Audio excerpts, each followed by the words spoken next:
Good morning. I'm Bonnie Gardner. I'm co-chair of the Public Affairs Forum of the First Unitarian Universalist Church of Austin. Our forums are free and open to the public and occur almost every Sunday at noon. We urge you to attend. We're at 4700 Roper Avenue. This morning I am honored to be able to introduce our mayor, Lee Leffingwell, who's going to talk to us. I'm just going to briefly summarize his background since many of you know Lee pretty well, but he's going to give us an up-to-the-minute report on issues and challenges that we're facing here in Austin and discuss our priorities for the future. Lee grew up in Austin, attended all the Austin public schools. He's from the Bolden, South Austin neighborhood. He went to UT where he was a mechanical engineer. Then he became a naval officer and a pilot. He served in Vietnam, and he attained the rank of commander. After retiring from the military, he became a Delta Airlines captain for over 31 years. He then came back to Austin and became very deeply involved in work on environmental issues, and first started working with the City Environmental Board in 1999 and was chair of that. Then he got on the City Council in 2005, and the rest is history. In 2009, he was elected to the position of mayor, and he was reelected again based on his record. He has tremendous leadership skills developed over the years, and he's managing tremendous population and economic growth, which he has helped create and sustain. Not the least of Lee's accomplishments, at one point he was the chair of our Public Affairs Forum here.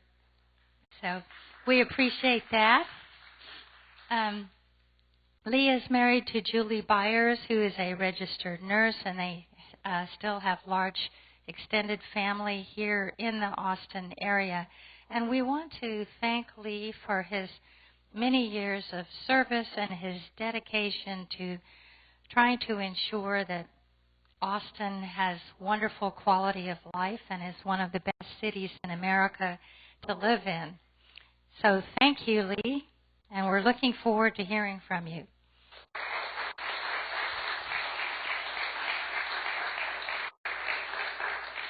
Thank you, Bonnie. I appreciate that introduction, and it takes me back a little bit to when I was here. I was never actually chair of the Public Affairs Forum. I only made it to co-chair with Chris Cunningham. I don't know if Chris is still around, but it was a pleasure to work with her and a pleasure to work with all of you on that. And I want to especially thank you for inviting me here today. This will be my 6th year as mayor, and come December, it'll be my 10th year and my final year at City Hall. As Bonnie just said, I spent over 31 years as an airline pilot before I ran for the council and then was elected mayor. And what I can tell you is that flying that Boeing 767 back and forth across the Atlantic Ocean, sometimes in bad weather, was much the less stressful job. So before I get down to business, I think I'd probably go ahead and address some of the rumors that have been going around about what I'm going to do when I do leave the mayor's office at the end of this year. And let me say that I understand why these kinds of rumors get started, because as you know, some former Austin mayors have gone on to achieve some great things, from becoming a state senator to dating Wendy Davis. So the big one, and let me be very clear about this, I will not be a candidate for District 10 of the Austin City Council. Obviously, the grassroots movement to recruit me has been very flattering, but frankly, I think I'd rather slash my wrists. And let me be clear about this one, too. I will not be replacing Guillermo as a late-night TV sidekick to Jimmy Kimmel. And finally, I'm sure you've heard or read the rumor that when I leave the mayor's office, I'll be recording a double album of duets with Willie Nelson. Actually, this one is true. In fact, we've already laid down a few tracks on some of Willie's hits, like All the Girls We've Loved Before, and we recorded some of my original songs, like the ever-popular Your 3 Minutes Are Up, and that passes on a vote of 5-2. So I hope you'll pick that one up when it comes out next year. In the meantime, there's still a lot of work to do at City Hall, and let's try our best for now to focus on the present. You know, I give a lot of speeches every month, sometimes every week, and sometimes speech giving is one of those things that, looking back, makes my job as a pilot a little bit less stressful. Back then, I did give several speeches every day, but they were about 30 seconds long and mostly focused on the weather. So to try to fairly characterize the full scope of opportunity and also challenges facing this dynamic city today, and to try to get you out of here on time, that's kind of a tough challenge. And that's because there really is so much going on right now in Austin, Texas. Whether it's economic development, transportation, education, healthcare, public safety, housing, or the environment, or any of a dozen other things, they all play a meaningful role in making up this complex system we call Austin. Every week at City Hall, we're meeting and talking and working on and debating about important things like, for example, connecting low-income families to the internet. That's going on right now. Or getting our seniors connected to the resources that they need. And of course, being a former Navy man, I tried hard to be innovative and very supportive of veterans' issues, like one of my favorite programs called Honor Flight Austin. It's a program that's dedicated to transporting our World War II vets to D.C. to visit the memorial that's been put up in their honor. And I'm very proud to say that so far, since we began this program about 2 years ago, we've taken 400 World War II vets free of charge to see that memorial. And I'm going on another trip at the end of this month with them. But with the clock ticking on my term, I'm trying hard to narrow my focus to the one thing that has always mattered most to me as mayor. And that's doing everything I can to help ensure that our local economy is as strong as it can be and that our residents have good jobs. So that's what I want to spend some of my time talking about today, because I've said it several times before, and I'll say it again now. I believe that a good quality of life begins with a good job. A good job can help us achieve many of our goals in life, and at the same time giving us meaningful purpose and a sense of accomplishment. It helps us provide for ourselves and for our families. It helps us earn the things we want and value the things we earn. And it sometimes brings us together with some of our best friends. And often what we do in our jobs defines how we view ourselves, how we see our role in the world, and how we decide to give back to this community. In short, getting a good job, or better yet, creating a good job, is how many, or maybe most of us, get to become the people we want to be. And the good news is that in Austin, Texas today is a great place to get or create a good job. In fact, if you believe the Bureau of Labor Statistics, you'd be hard-pressed to make the case there's any better city in this entire country. Over the time I've been mayor, the job market has grown by leaps and bounds. We've been called the #1 fastest-growing job market in America.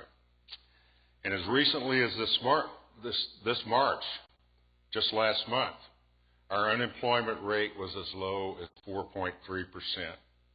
That's compared to about 5.5% statewide and 6.7% nationally. And in just the last few months, the Austin economy was ranked as the top-performing metro economy in the entire country by the Milken Institute and by the Business Journals. And Forbes recently named Austin the fastest-growing city in the United States for the 4th year in a row, saying with an economy like ours, and I quote, "It's hard for others to compete these days." I don't think that's too shabby. So if good jobs are the big issue, and I think they are, there's really nothing other to say about Austin than this. In its 174-year history, the state of our city has never, ever been stronger, and it's getting stronger every day. So the next important questions are, how did we get here, and how do we keep it going? Why exactly have we enjoyed this success? Well, first, as I've said before, I think we have to acknowledge that at least some of Austin's economic success isn't due to anything that any of us, including me, have done. If anything, we were smart enough to move to, or in my case, lucky enough to be born in, a city and a region where the conditions are and almost always have been and still are today ripe for growth. We're capital of one of America's largest and fastest growing states, and we're home to one of the largest and best public universities in the entire country. We're very proud of the University of Texas. In fact, it has gotten to be a university our football team can be proud of. We have extraordinary natural beauty, a temperate climate. Most of the time, we'll recheck that in a couple of months, and the best natural swimming hole in America. And quite frankly, we live in a state that is very friendly to economic development. All of this together means a city that has basically doubled in size every 25 years since it was founded in 1839, and since 1900, it's doubled in size every 20 years. So I can tell you that in my lifetime, you can do the math, I don't have to tell you how old I am, but I have seen this city double in population a little over 3 times. Just since I've been mayor, as hard as it is to believe, we've surpassed cities like San Francisco and Indianapolis and Jacksonville in population, and we are now the 11th largest city in the country. So on the one hand, it seems pretty clear that, at least to some extent, favorable circumstances laid the foundation for population growth, and population growth laid the foundation for economic success. But on the other hand, it's not quite that simple, because the truth is that population growth is no guarantee of economic growth, even though the two are sometimes mistaken for one another. In fact, when it comes to jobs in our economy, we've actually been far less lucky than we've been good. Over the last 30 years in particular, Austin has been focused, methodical, and strategic about really making sure that if our population was going to continue to grow, and it is, our economy would grow along with it. We have aggressively, creatively, and successfully pursued and developed semiconductors, software, healthcare and life sciences, clean energy, film and music, mobile and social media, tourism and conventions, and other targeted industries, using every tool at our disposal to help bring sustained economic growth to our city. And that includes the strategic and judicious use of economic incentives, which have been a little bit in the news lately. Now, whether you like them or not, I have to say here that I think it's undeniable that incentives have played a key role in Austin's economic success in recent years. Because when it comes to winning and keeping good employers and good jobs, it's a competition, a big competition. We have to understand that we're competing with some great peer cities across the country and even now around the world. Major employees that any city would have killed for, Apple and Facebook, for example, have set up shop or expanded their operations in Austin, in part because we, with the help of my votes by my colleagues on the Austin City Council, were able to work with the state of Texas to offer appropriate competitive incentives to do so. Now, the fact is we use incentives far less than I think most people imagine. Actually, since I've been mayor, we've only approved a total of 11 incentive packages. We grant incentive packages so infrequently, our average is only about 2 a year. But from 2009 to 2012, just these 11 deals have resulted in agreements to deliver over 8,000 good new jobs and over $550 million in new investment in our community. With just these 11 deals, and I'm talking about over $500 million, in Austin, property being purchased, leases being signed, contracts for improvements to build out space being executed, and office furniture, computers, machinery being bought, all right here in Austin, and that's a big deal. Incentives have proven to be an effective tool that actually results in a benefit to the taxpayer because they help achieve economic growth and deliver jobs.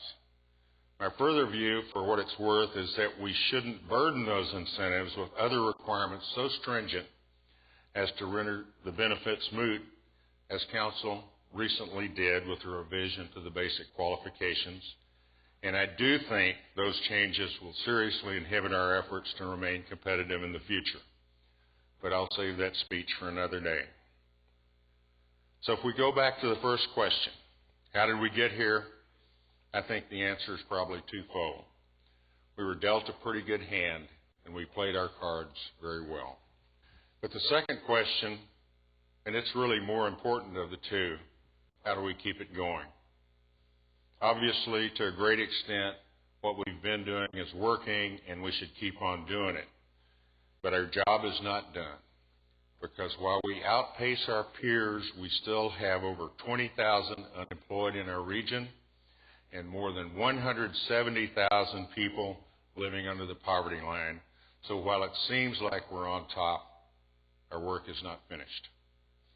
We need to continue to focus on developing and diversifying our mix of industries and employers and working diligently for good jobs with good pay and good benefits using every tool we have.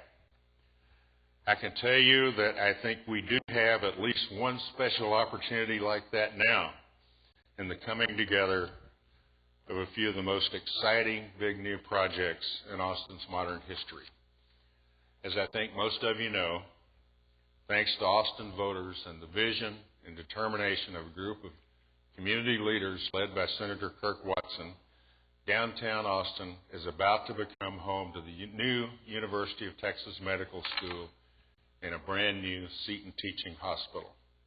Dean Clay Johnson is now assumed, he's the inaugural dean of that medical school. He's at work now. He's a neurologist specializing in strokes, and he is one of the premier medical school deans in the entire country. He came from the University of California at San Francisco, their medical school there. But while this medical school is coming online, we'll also see the transformation of Waller Creek as those renovations come to fruition. Running the full length of the eastern edge of downtown from Waterloo Park to Lady Bird Lake, the Waller Creek project will lift 28 acres of downtown land out of the floodplain and invest as much as $60 million, and most of that is private funding, in creating a series of dynamic new signature parks. And with both of those very big things now happening in the same part of town, and with the potential redevelopment of many of the buildings in the Capitol complex, which is also in this area, and more broadly, because of the successful and ongoing transformation of our downtown into a place to work, live, and play, I see what I think is a new, unique, big opportunity in Austin. So like Boston did with Kendall Square near MIT, I believe we have the potential to remake what has been one of the most underutilized parts of downtown into a thriving new cluster of global commerce, culture, creativity, and connectivity. And that's why I created what we're calling the Innovation Zone Advisory Group. It's made up of community stakeholders and representatives from the University of Texas and the city and the county and the state. And the goal is to develop a vision and a plan for transforming the northeast quadrant of downtown. For those of you who are geographically challenged, that's around 15th and Red River, into a new epicenter of job creation with cutting-edge medical research, development, and commercialization at its core. I intend to continue to chair the advisory group through the remainder of my term, and then at the end of the year, ask Senator Watson to assume leadership of the effort in his spare time, and he's agreed to do so. I can tell you that I'm truly convinced that the Innovation Zone project holds real promise for Austin's economy. A connected Austin, an Austin of tomorrow, and I know that with the active participation of the partners, we can and we will realize that promise. Now, as much as I like being positive and upbeat, and this is it, folks, this is positive, upbeat, the truth is, if we want to continue to prosper, we can't just build off our strengths. We also have to attack our weaknesses. So I want to address the huge risk that I think our city and our economy will face if we fail to act on one of those weaknesses. If you've ever believed anything I've ever said, I hope you'll believe me now when I say that our traffic crisis, and I do mean crisis, as I did in my last State of the City address in February, we in Austin, Texas, have reached a point where this crisis threatens to undermine everything we've accomplished and everything we can accomplish. I know it can be easy to think of Austin's traffic as just an annoyance, but it's a great deal more than that. In fact, it's wrong, even dangerous, to let ourselves think that way. Our traffic problem isn't just an annoyance, it's a deadly serious threat to almost all the things we've achieved and continue to work toward. It threatens our safety.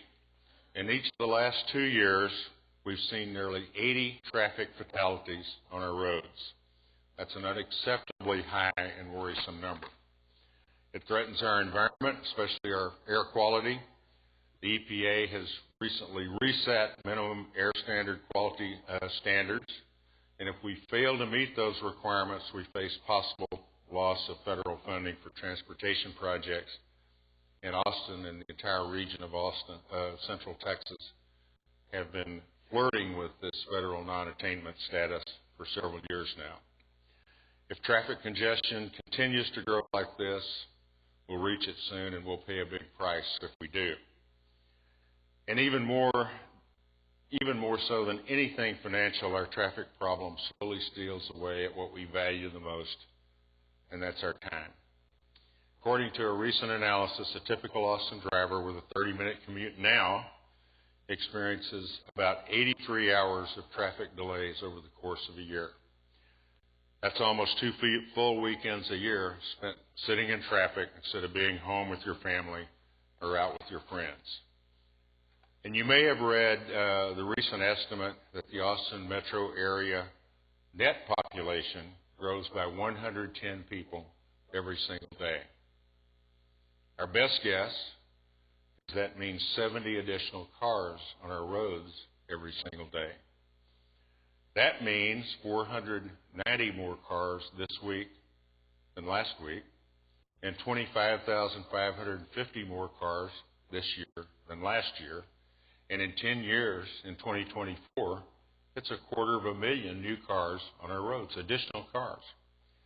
And that means, unless we're prepared to simply watch and see our quality of life and our economy deteriorate, that we have to do something.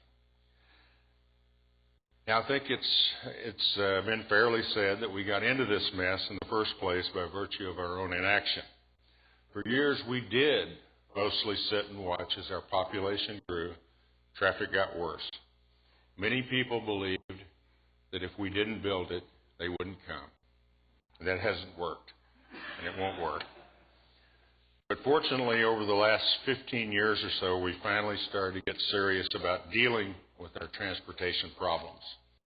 Looking ahead, we have somewhere around $3 billion worth of transportation projects planned in the region.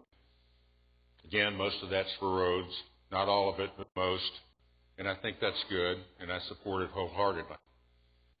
But even as we've made and planned these big investments, it's only become more clear to more people that roads, while a good thing, are just one piece of the puzzle. And by themselves, they're not going to solve our traffic crisis in all parts of the region. Now, I've met with some people who think that more roads are not the answer at all, and some say that building more roads to solve your traffic problem is like buying a bigger belt to solve your weight problem. And in the end, many agree that the only real solution is to change our whole approach. The approach we have to change in order to fix our problem is to connect people in every way we can by helping them get from where they are to where they want to be by providing sustainable options on how to get there. That means one thing. We must prioritize and invest now in a real multimodal mass transit system for this entire region if we want Austin to continue to prosper. Now, don't get me wrong, our bus system is good and it's getting better every day. The new Metro Rapid service, which I know most of you have heard about, is just launched a few months ago with the help of $40 million in an FTA grant. That's Federal Transit Authority. The new buses use priority lanes downtown, and they have the capability to delay a signal light change for several seconds, and all that speeds up the routes. In Metro Rail, the Red Line commuter rail between Leander and downtown Austin has also been online for a while, and its ridership is growing steadily. In fact, boardings now are over 65,000 per month, and the trains run at full capacity during peak hours. But what's been missing from our approach until now has been a regional vision for how mass transit systems should connect. And I think it's fair to say that the next recommendation from groups who are studying this issue closely will likely be a first phase of an urban rail system through Central Austin. That proposal, with the support of the City Council, is likely to land on the November ballot. Let me say, for most of us in this room, the only passenger rail system we've had in Austin has been the Zilker Zephyr. And I'll admit that for a long time I thought the Zilker Zephyr was sufficient. But by the time of the 2000 light rail election, it was apparent to me and many others that Austin needed a real urban rail system. That measure failed, barely, and here we are 14 years later, and I can tell you it's crystal clear to me that the price of failing at the ballot box this time would be enormous. Let me make it even simpler through what has become a tagline of mine in the recent months: rail or fail. A few minutes ago, I said, and I bet many of you agreed, that Austin is in a competition with our peer cities to win and keep good jobs. 30 years ago, but probably most people would have considered cities like Tallahassee or Sacramento or Little Rock or Madison to be Austin's peer cities. But today, I think you'd find consensus here and elsewhere that Austin's peers are now cities like Dallas, Denver, Portland, and San Diego. And what you need to know is that just Denver, Seattle, and San Diego over the past 14 years have together invested more than $10 billion in light rail. Our competitors figured out the equation. Our competitors took action.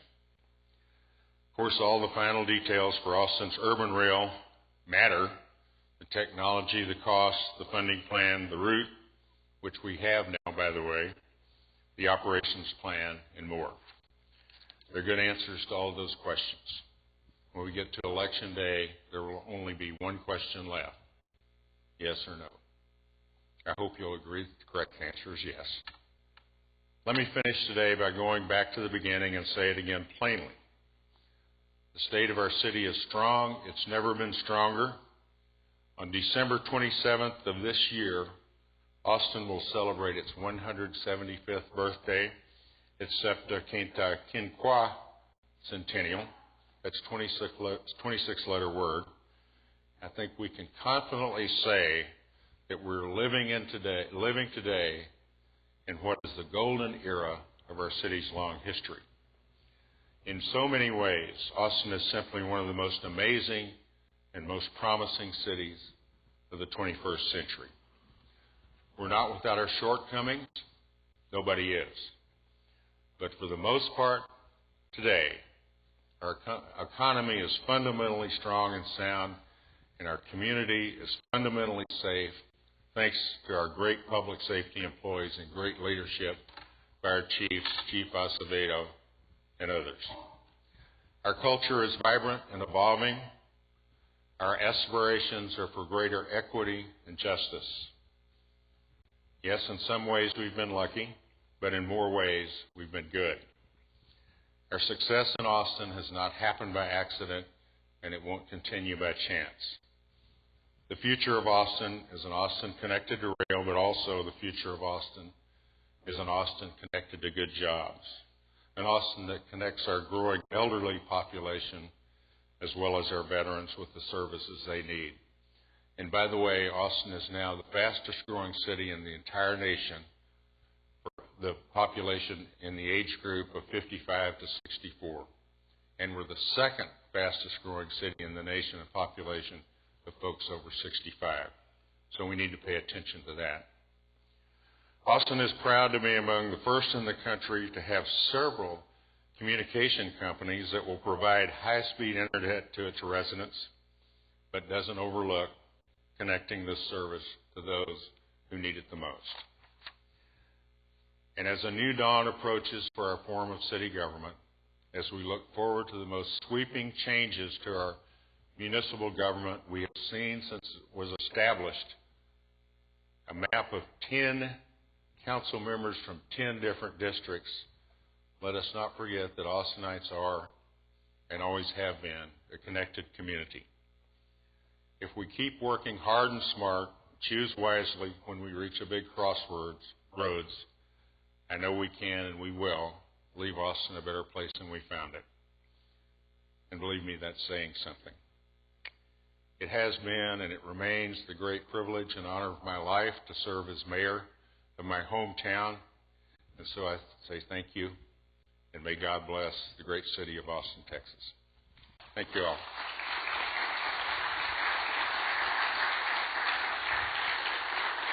Thank you, Mayor.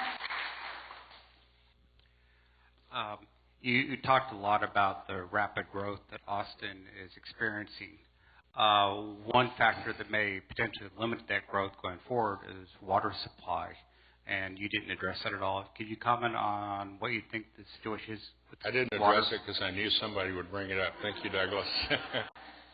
Let me say that I don't think this is quite the Armageddon or the tragic crisis that's been portrayed in by the media. You know, we do have a need to have a weather forecast every 10 minutes now, so on television. But let me give you a few basic facts. Let me start by saying that Austin is, I believe, better off than virtually every large city in the state of Texas. We have long-term contracts for water with the LCRA. In 1999, the city signed a firm contract and paid in advance $100 million for 325,000 acre-feet of water for the next 50 years. That's until 2050. To put that number in perspective, right now we're using about half that much. So we've got a long way to go on that firm contract. We would be in very good shape today with regard to lake levels, although they're not at historic lows at this point. I've been around. I still kind of remember in the 50s when they did reach an all-time low. The second all-time low was in the 1960s. And when they decide to fill up, they will fill up. Both those occasions, they filled up virtually overnight with huge storms. They'll do that. So I'm very confident that'll happen again. But if that doesn't happen again, there's not much I can do about it. There's not much I can do about a comet striking the Earth either. But that's something that I think is a very low probability. Let me put in perspective what has happened here. Remember I said that Austin uses about 170,000 acre-feet per year. In 2011, which is the hottest and driest year on recent record, water was sent downstream to agricultural interests, primarily rice farmers, about 450,000 acre-feet that year in 2011 was sent downstream. If we had not done that, if the LCRA had not done that, and remember, those are all interruptible contracts. The agricultural contracts are interruptible. Ours is firm. Our lakes would still be over half full right now, even today after 8 years of drought. So, interruptible, I'll go back to that for just a moment. What does that mean, interruptible? It means they can stop at any time. Basically, they're only entitled to have water when there's excess water available. And the price they pay is commensurate with that interruptibility. They pay about $6.50 per acre foot for water, and that's compared to other firm users. We don't pay it because we paid in advance, but other firm users pay $150 per acre foot. Quite a substantial difference. So I believe that if we continue along the course of doing what we're doing, and that is practicing good conservation, we have one of the strongest conservation programs in the entire country right now. And if the LCRA continues the policy that they've had since 2011 of not sending water downstream unless it's surplus water, we'll be in very good shape. So I don't have quite the doom and gloom. I'm concerned, but I don't have quite the gloom and doom outlook that I know a lot of people do. I think our future with respect to water looks very good. The two lakes in the system that were designed to be storage lakes are also at the same time designed to be flood control lakes. And that's very important. Let's don't forget that. Probably even worse than being where they are right now, down about 38% full, is if they were full. That would be the worrisome situation, because then you have no flood control capability. And historically, Austin has been subjected to many severe floods along the Colorado River right through the heart of the city. In fact, I'm from South Austin, so I can say this. South Austin people have always been kind of regarded as the rural people, the country bumpkins.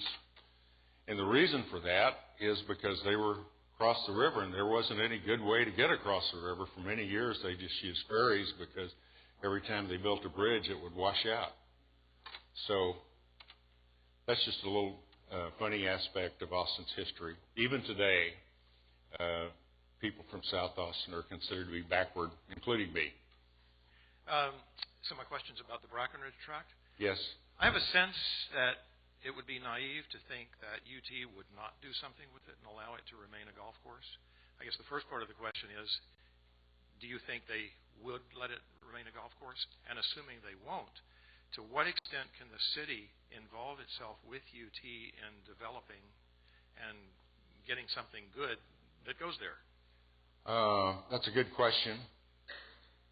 The city leases the golf course from the University of Texas.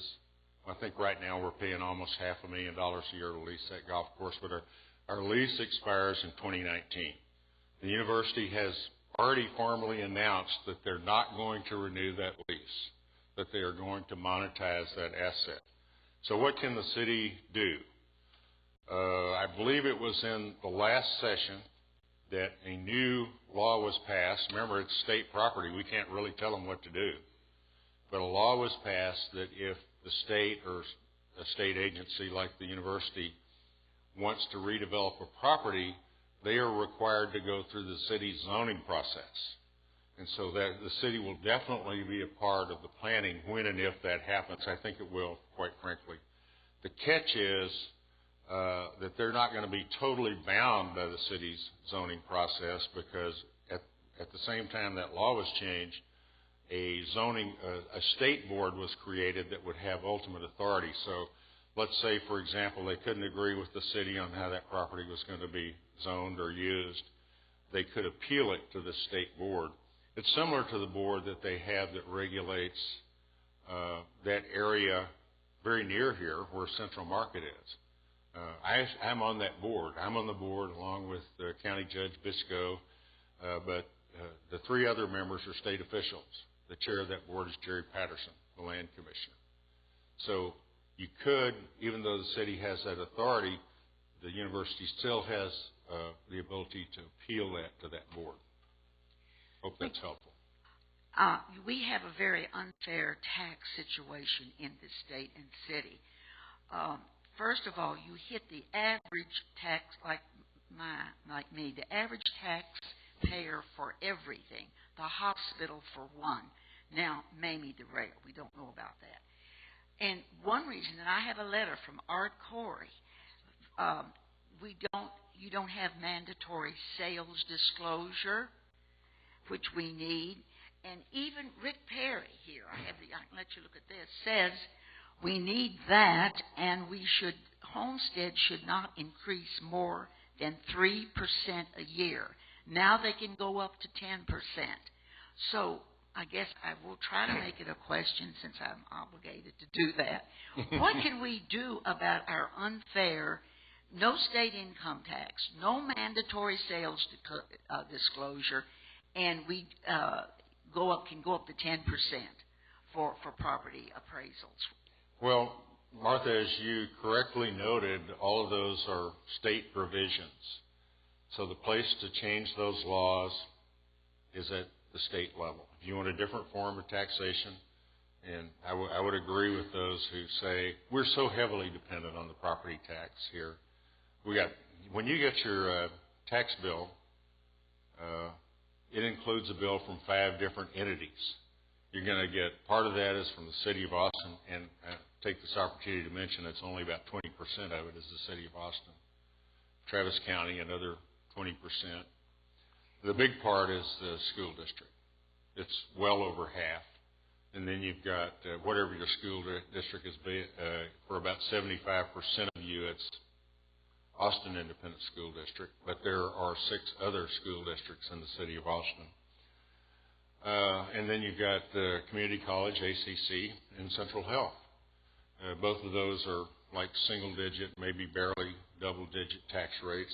Central Health is certainly double-digit now with the recent tax increase that is approved by the city. So it is a heavy tax burden. I don't think there's any question about that. But to change that, we have got to go to some other form of revenue that's available to our cities. I mean, even in the good times that we have right now, we struggle every year. We have to balance our budget. And when we get down to it, last year was about $800 million in our general operating budget. Our total budget was a little over $3 billion. But our operating budget is about $800 million. That's where all your property taxes and sales taxes go. And with 2/3 of that going for public safety, and I support that, it's needed. Other cities have the same situation.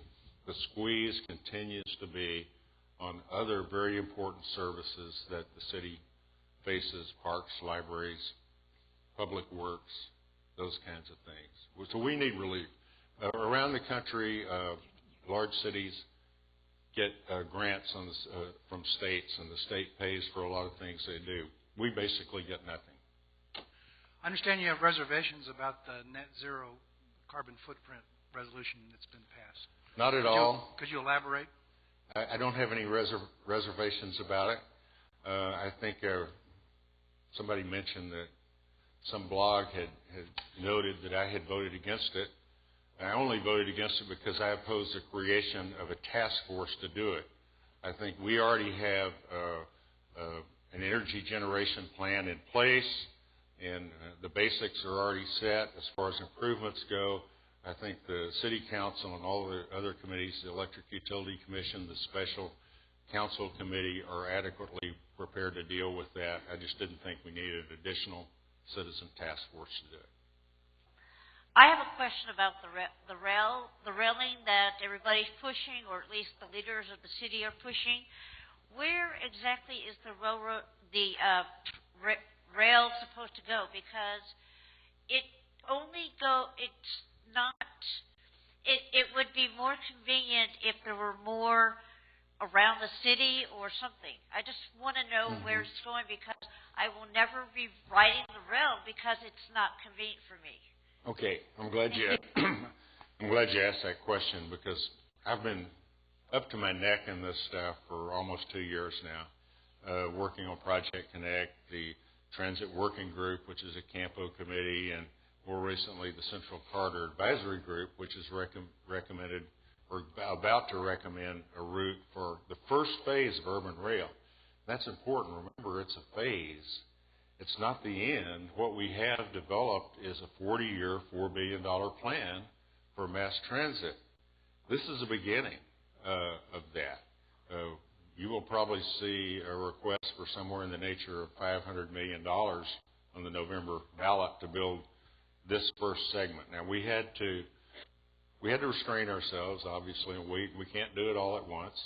The problem wasn't created overnight, and it's not going to be solved overnight. Well, I'll tell you what we have now. We went through a very meticulous, data-driven process to select the best route for the downtown area. It was data-driven. You know, how many riders you're going to have now, how many riders you're going to have in 2030, what's the economic development potential, and all those factors went into it.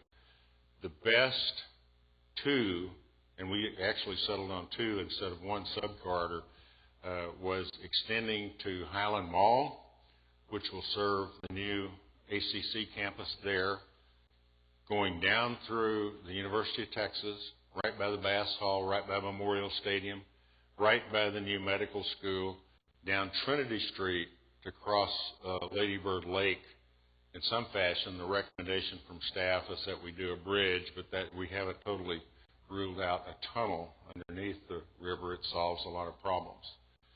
So that is the route going out east Riverside Drive as far as Grove Street, which is where the other ACC campus is, with an aim towards in the next phase going to the airport. Now that is augmented by bus rapid transit service on the west side that goes up and down Lamar and Lavaca and Guadalupe streets. It's going to be also augmented by express bus service, which will operate in the two new lanes on Mopac that'll be finished next year. And so all this stuff kind of comes together, and there's a lot more rail planned too. There's urban rail, there's commuter rail, there's intercity rail, and all of these different modes coming together to connect as a system to provide something for everybody in this entire region. There are 3 counties involved in this, Williamson County, Travis, and Hayes. We have to take a regional approach, and we have to take it one bite at a time. One more thing I want to mention about the route selection. It was a data-driven process. According to the data, this route was the best one. But in addition to that, there are a lot of folks who wanted us, they said, you need to take the rail down Lamar and Guadalupe. Well, we couldn't do that because we're already operating BRT. We got that $40 million from the FTA to operate a BRT, bus rapid transit, on that route, and we'd have to give them back, in all likelihood, $40 million if we, sometime in the next 20 years, didn't use that route. But in addition to that, there's a simple fact that you just cannot justify turning Lamar Boulevard into a 2-lane road to accommodate rail. Thank you. I live out in Spicewood, and I work downtown. I now get up and leave my house at 5:30 in the morning to beat the traffic. It is just, if I don't leave any later than that, I'm stuck. Is there any tax credit for companies who do van pooling? Great question. The new Mopac express lanes are going to be free, of course, to the express buses, and they're also going to be free to registered van pools. So if you belong to one of those, you can get in a van pool and zip downtown, because the speed is going to be maintained in that lane at 50 miles an hour. Additional traffic can use the lane, but for the additional traffic besides the van pools and the buses and, of course, emergency vehicles, you have to pay a toll. And that toll will be variable depending on what the speed in the lane is. Traffic speed starts to drop below 50 miles an hour, they're going to jack up the toll until it starts to come back, until the speed comes back to 50. Did it give tax credit to those companies, those institutions who encourage van pooling? Not currently. That would be a Capital Metro initiative if that were to take place. As you know, Capital Metro is a totally separate entity. We partner with them. They're a partner on Project Connect, but the city itself does not do that. Capital Metro might. You made several positive comments about the developing UT Medical School that's not open. And I wanted to ask a paradigm question, because I was a research scientist for about 30 years up at the University of Iowa. And they had a medical school at the University of Iowa. And I was hit in '85 and went in with a cerebral hemorrhage. When I went into the emergency room with cerebral hemorrhage, I had a medical student who, for some reason, decided I didn't have anything serious, and basically I had to keep coming back to the emergency room about 3 times before I was admitted to the hospital, and I had emergency surgery to literally save my life. So the question is would the students at the U Medical Center be impressed with the idea that their focus should be on trying to help the patient, not trying to ignore them? Well, I can't disagree with that, and I have no reason to think for 1 second that wouldn't be the case. It'll be a teaching hospital, but it will be a hospital too.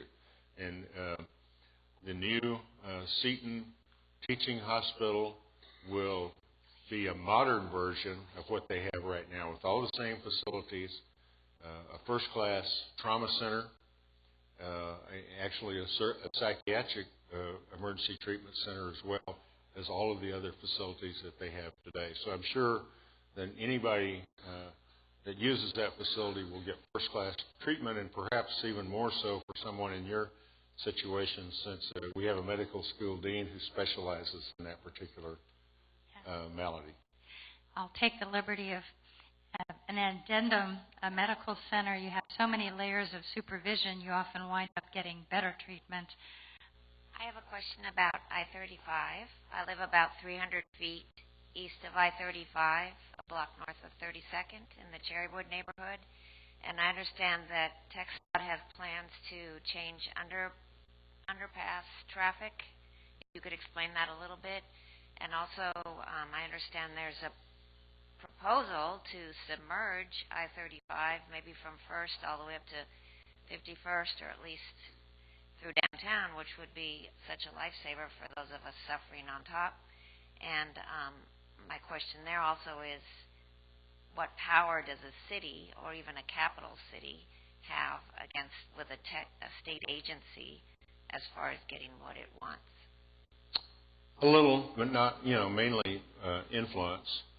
But the bad news is that I-35 is the most congested roadway that parked through Austin and the entire country. In fact, Austin itself is now the 4th most congested large city in the country. We're sandwiched in between 2 other large cities. We're a little bit better than San Francisco, and we're a little bit better than San Francisco, and we're a little bit worse than New York City. That's where we stand on that index. So, and I-35 is a big part of the problem. So there are efforts underway. It's a long-term effort, although I will say the city is going to do some things around the edges as far as making, adjusting entry ramps and exit ramps and access to I-35. But it is a TxDOT project. And you're right, the long-term vision right now is to depress I-35 below grade. It will not, I don't think it won't be a cut and cap like some people have suggested. That's way too expensive. And you'd have to shut down I-35 for 2 years to do it. Nobody wants to do that. But it will be a cap from somewhere around, a cut from somewhere around 11th or 12th Street down to the river, with only about 2 or 3 entry and exit points. There's a committee underway studying that, a committee effort. I'm on the committee. I don't go to too many of the meetings, but when I'm not there, I have a staff member there. Senator Watson is chairing that committee. Initial plans are that vision is about a $1.2 billion project, just that little section of I-35 through town. If you did a cut and cap, that would be about $1.9 billion, so it's $600 million more expensive. But help is on the way, unfortunately, not that fast, but I assure you it's got everybody's attention, and we're going to be working as hard as we can and looking for solutions every day, including trying to divert as much traffic as we can to SH-130 around the east side. Now, the big problem that you run into with trying to divert a lot of through traffic, trucks we're talking about, around SH-130 is that recent studies have shown that 85% of the truck traffic on I-35 either goes to or originates from somewhere in downtown Austin. So it's hard to divert that much, but maybe a little bit we can do better on. Back in 2000, two gentlemen named Gerald Doherty and Jim Skaggs came up with a slogan, costs too much and does too little. I know where I stand on that issue, but how would you respond to that today, 14 years later? Well, you know, if you acknowledge, first of all, you acknowledge you have a problem. You have to do something. If you agree you have to do something, and then you want to compare the costs of adding new major roads or adding lanes to existing major roads, I think you'll find out very quickly that the cheaper option is a rail system. So I think on a cost basis, again, if you acknowledge you have to do something, it does a lot more than the other solutions for a lot less money. So I'll make that argument any day of the week. Plus, you've got the situation where, you know, I'm not against roads. I'm for more roads where they're appropriate. But where are you going to expand a road or put a new road in downtown Austin? There's just real estate isn't there to do it. And, you know, I tell people this all the time. Downtown Austin is important. It's the economic engine of Central Texas. And I know if you may not live there or work there, you don't want to go down there, you don't even like downtown, it's still important to you because it generates such a huge tax base. Most of the taxes that are paid by downtown Austin real estate are exported to the suburbs. They pay much more than their fair share and use a lot less than a proportionate share of the city's services. Density is good, although Austinites have often said that the only thing they hate worse than suburban sprawl is urban density.